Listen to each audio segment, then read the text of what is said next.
Agro e prosa, apresentação Divino Ronaldo. O meu entrevistado de hoje é Luciano Faria, advogado especialista em direito tributário no agronegócio, sócio do escritório João Domingos Advogados, que, aliás, esse escritório está virando sócio aqui do podcast, né? Tanto advogado lá. Mas é que o pessoal é tão bom, tem tanta coisa para trazer para vocês, que eu faço questão de sempre buscar os melhores para estarem aqui. E o doutor Luciano Faria, com certeza, é uma autoridade no assunto, e ele vai falar hoje a respeito de destinação de imóveis rurais penhorados para a reforma agrária. Doutor Luciano, eu brinquei aqui falando que o escritório João Domingos Advogados já está quase virando sócio nosso, mas é porque vocês têm um time de primeira, né? Tudo bem? Tudo bem, Divino? Não, com certeza. Nós atendemos o agronegócio aqui há muito tempo, então o produtor, empresas do agro, tem muita demanda, então nós temos que ter especialistas em toda a área. Então não tem jeito, é desse jeito mesmo. Perfeito. Doutor, esse assunto de hoje, ele tem mexido com muita gente. Para uns é preocupante, para outros é motivo de comemoração, né? Mas eu gostaria de entender o seguinte: eu não sei se eu posso falar projeto ou o que que é, o senhor vai me corrigir aí, se for o caso. Ele fala de grandes devedores da União. Então, os grandes devedores da União podem ter suas terras, digamos assim, confiscadas. Eu também não sei se o termo é esse. O que que é considerado grande devedor da União, doutor? Beleza. Divino, esses grandes devedores da União são determinados devedores, o valor do passivo varia muito. Às vezes são o quê? 50 milhões, 40 milhões, mas a questão um devedor ali que possui um patrimônio, e o imóvel rural geralmente, imóveis rurais geralmente são patrimônios muito interessantes de se ter no seu acervo, e até hoje a União não tinha ali uma liquidez tão boa com esses imóveis rurais, e aí encontraram essa maneira de utilizar esses imóveis rurais. É interessante o ponto que você tocou, Divino, no seguinte: se é um projeto de lei, é uma portaria, para o pessoal entender como é que funciona. A lei vai lá, fala o seguinte: isso aqui pode agora. Foi lá aprovado no Congresso essa lei que autoriza o que está acontecendo agora, essa portaria, que é um ato, foi um ato interministerial, foi os ministérios do governo, publicou de forma conjunta essa portaria autorizando que os imóveis rurais penhorados, como que funciona esse processo de penhora? Tem uma ação de execução fiscal, vamos supor um exemplo aqui, um devedor da União, um grande devedor da União. Ele tem esse débito, obviamente vai ter uma ação perseguindo ele para ele pagar esse débito. Uma das maneiras de pagar esse débito é o quê? Vai e faz a penhora. Fez essa penhora, tá lá aquele imóvel constando uma penhora, só que esse imóvel, o caminho natural desse imóvel é o quê? Ir para leilão. Geralmente esse leilão ele vai ser um valor abaixo ali. Bom, o governo decidiu, né? O governo tem muito essa política, o atual governo, a política da reforma agrária, né? O fomento da reforma agrária, incentivo aí a agricultores familiares, quilombolas, comunidades tradicionais, tanto que esses termos estão na própria portaria. É justamente para esse público. Pega esse imóvel rural, ao invés de leiloar, vai, na verdade, utilizar esses imóveis que estão penhorados lá nessa ação para criar assentamentos, né? Para distribuir para esse pessoal. Repetindo, comunidades quilombolas, comunidades tradicionais e agricultores familiares. Doutor, isso só vale para o agronegócio ou vale para outras categorias também? Por exemplo, digamos que eu seja um grande industrial, tem nada a ver com agronegócio, não é agroindústria, não é nada. E devo um monte para a União. Vale para mim também ou só vale para o fazendeiro? Se o imóvel, muitas indústrias, né, no grande parte do nosso país aqui, as indústrias são indústrias do agronegócio, né? São o quê?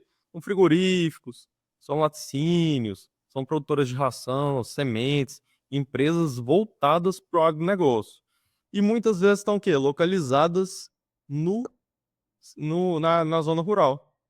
Então, claramente, pode ter. Se esse imóvel dessa indústria, por exemplo, for penhorado em uma ação de execução fiscal, ele pode ser listado, como nós vamos falar aqui adiante, vai ter uma lista que as procuradorias vão ser responsáveis por fazer. Esses imóveis vão ficar disponíveis para essa reforma agrária que vai ser feita efetivamente. Digamos que eu tenho um imóvel, suponhamos, eu não devo para a União, mas suponhamos que eu devo. Eu tenho um imóvel que vale 50 milhões e eu tenho uma dívida de 40 milhões, por exemplo. Nesse caso, como é que se daria esse trâmite? Repete o valor da sua dívida. Eu devo 40 e o imóvel só vale 50, né? Então o valor de mercado dele, se eu fosse vender, seria 50 milhões. A União vai me devolver os outros 10 ou ela vai se apropriar do meu imóvel pelo valor da dívida? Sim, sim. Então, aí outro ponto que você mencionou, o valor da avaliação do imóvel, que eu penso que pode trazer um litigioso aí enorme, viu? Porque a União vai querer avaliar esse imóvel, é favorável para a União avaliar esse imóvel para baixo. E aí, a sua situação hipotética como que se daria? E até um ponto que na minha visão, não ficou tão claro na portaria. A sua dívida aí de 40 milhões e o imóvel de 50 milhões, sobrou 10 milhões. Esses 10 milhões provavelmente vão ser devolvidos em título da dívida agrária. Então, assim, tem um prazo ainda para resolver, não vai ser o dinheiro ali. Então, provavelmente vai ser, porque quando se trata de reforma agrária, quando se trata de desapropriação, o dinheiro devolvido é através de títulos, não o dinheiro, não o Pix, ali que o produtor vai receber. Então, tem essa controvérsia também que é algo assim, complicado ali para o devedor, né? Se esse imóvel estiver na mira dali do governo, se o INCRA entender e tiver interesse nesse imóvel, não é uma coisa boa não para quem é o devedor. Se for o contrário, o imóvel vale 40 e a minha dívida é 50, eu vou continuar devendo 10. Continua devendo essa dívida continua aumentando com juros, correção e vai. Fica sem o imóvel e ainda ganha o restante de uma dívida de presente, né? Aí, esse imóvel aí que às vezes poderia servir para produzir e pagar essa dívida, ter um tipo de negociação, né? Não, você vai perder o imóvel e ainda sobrar essa dívida para pagar. Doutor, a Advocacia Geral da União vai informar para o INCRA e também para o Ministério do Desenvolvimento Agrário sobre essa disponibilidade de terras, né? Quais são passíveis de serem obtidas em favor desse programa aí de destinação. A partir de quando isso se dará? Essa portaria foi publicada na semana passada e essa portaria já está válida. Então, a Advocacia da União, não só a Advocacia Geral da União, Procuradoria-Geral da Fazenda Nacional, Procuradoria-Geral da União, todas vão informar, porque são vários processos da União contra devedores, de diversas naturezas de dívida, né? Dívida tributária, dívida previdenciária, dívida ambiental. Então, cada procuradoria é responsável, a Advocacia Geral da União é responsável por alguns tipos de passivos. Então, eles têm ações de execução fiscal, que é uma ação para cobrar débitos da União sob a sua tutela. Então, essas procuradorias e a Advocacia Geral da União vão listar, um exemplo bem claro aqui para ficar bem delineado. A Advocacia Geral da União tem lá os seus números de processos. Vai listar lá as execuções fiscais, vai listar as execuções fiscais que têm imóveis penhorados e informar o INCRA e o Ministério para verificar qual imóvel possui ali um interesse para fim de reforma agrária. E aí que se desenrola o processo administrativo. O INCRA se manifesta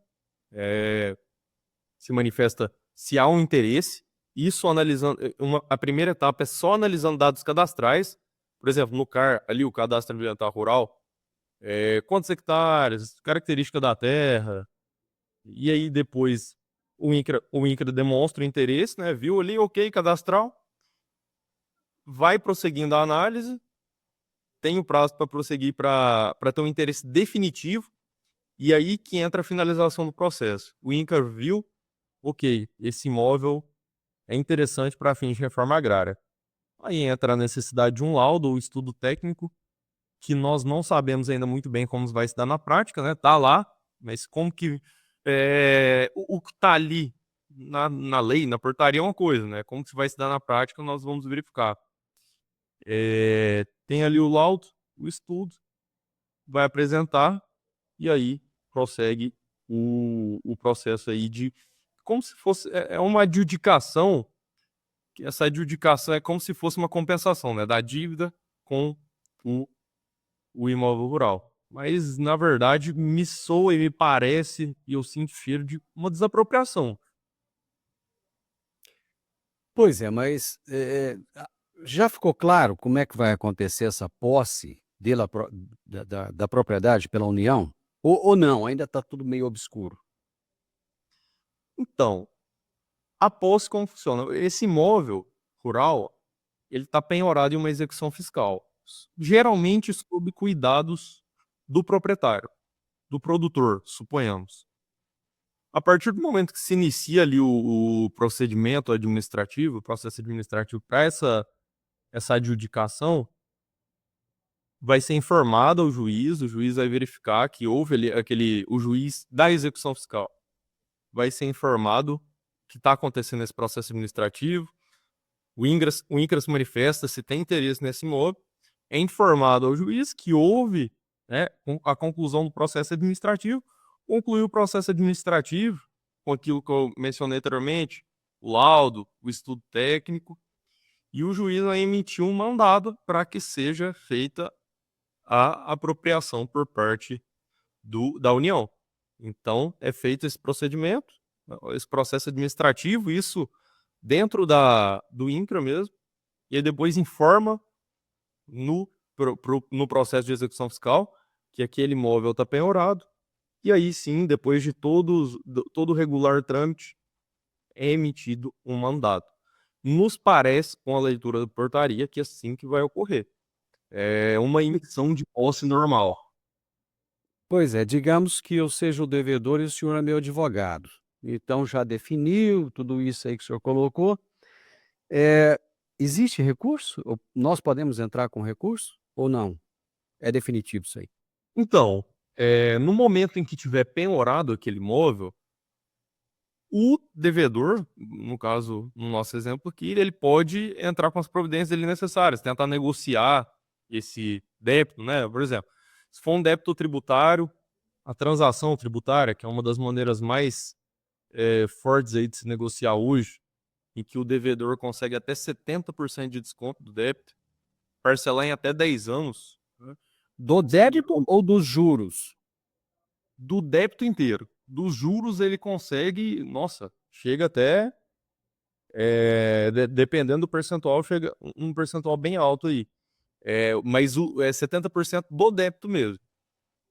O que é que acontece? Quando acontece esse 70% do débito? Né? Quando é um débito muito antigo, porque aí tem muito juro e multa. Foi um ponto muito interessante que você tocou.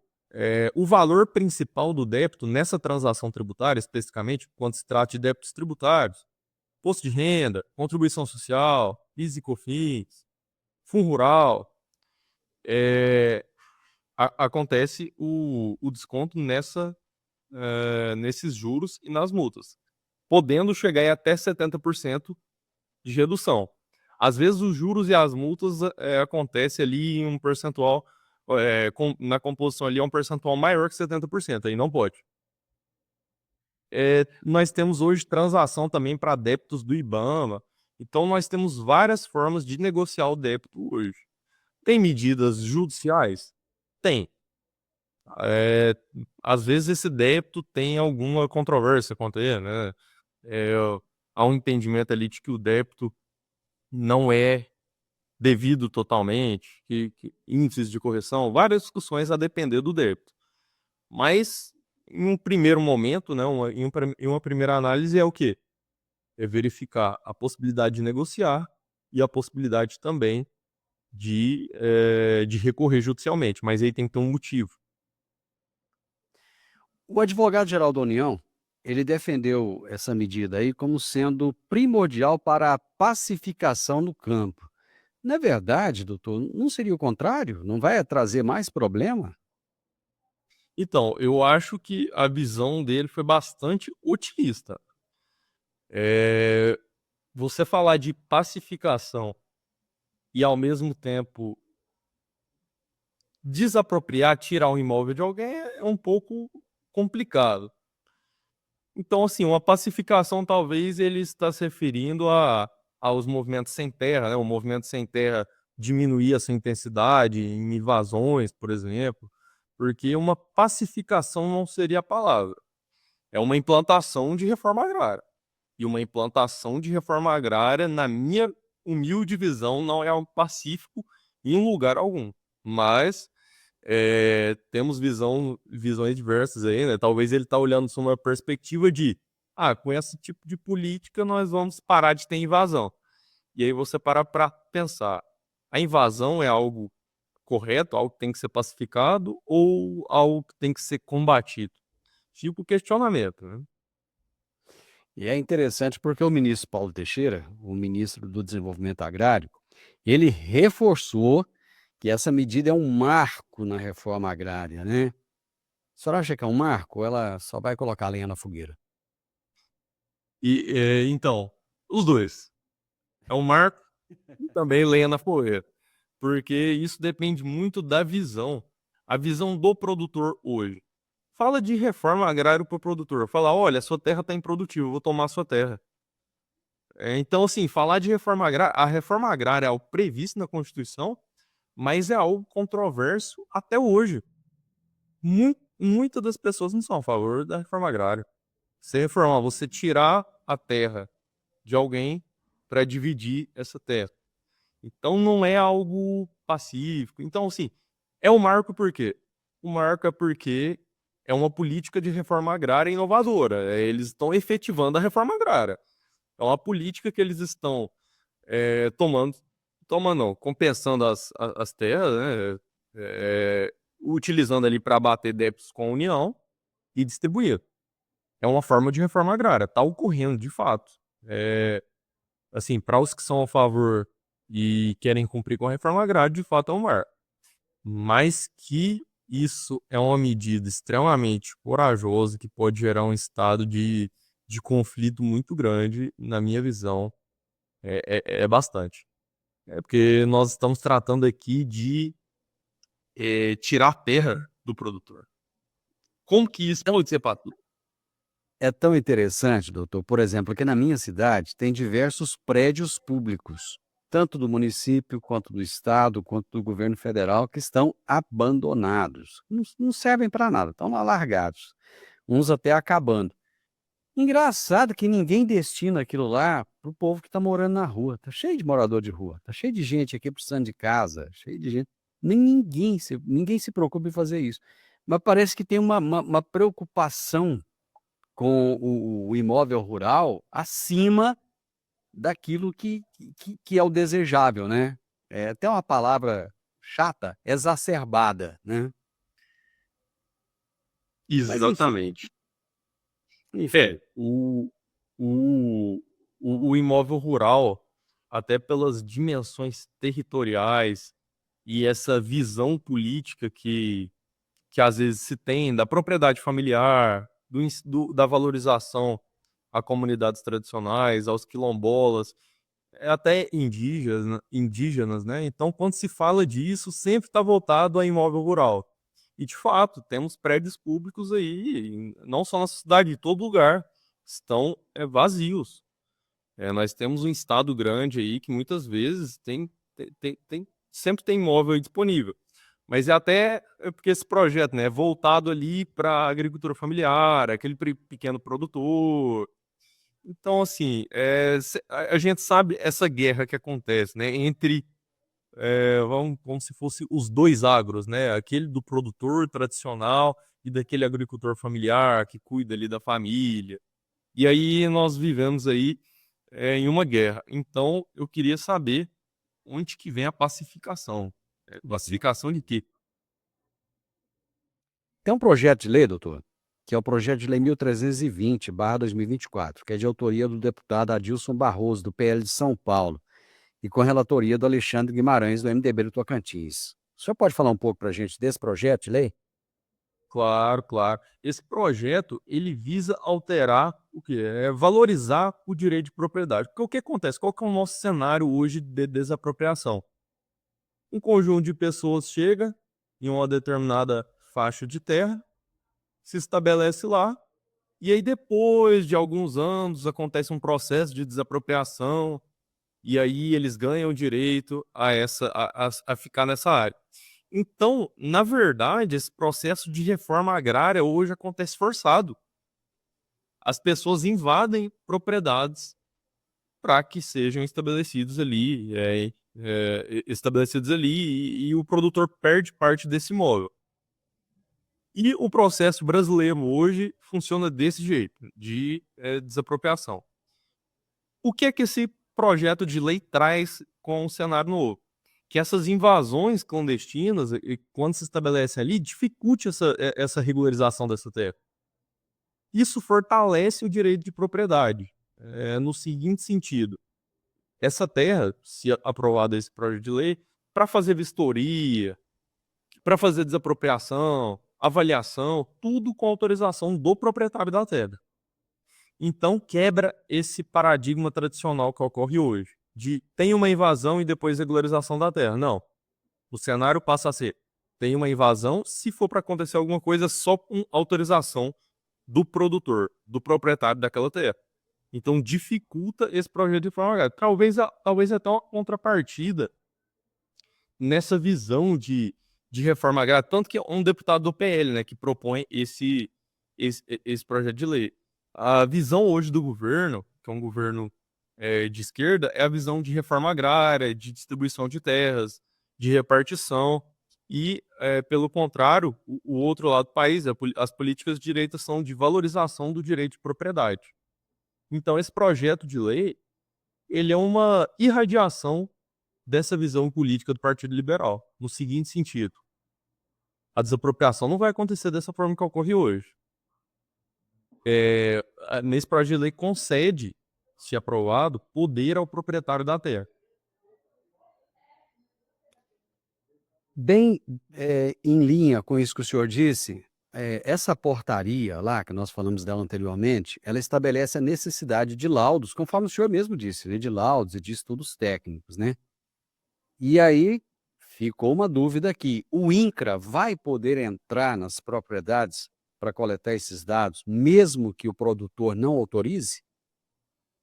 Sim, com certeza. A partir do momento que tem aquele processo administrativo, é informado no juízo que está correndo essa execução fiscal com o mandado, que é uma ordem judicial, o INCRA pode entrar para fazer essa avaliação. Então, é uma força judicial que nós estamos falando aqui. É uma força judicial de: olha, o juiz vê que está ocorrendo esse processo administrativo, que tem que avaliar o imóvel, expede o mandado, caso necessário. Aí que vem esse projeto de lei que nós falamos aqui agora.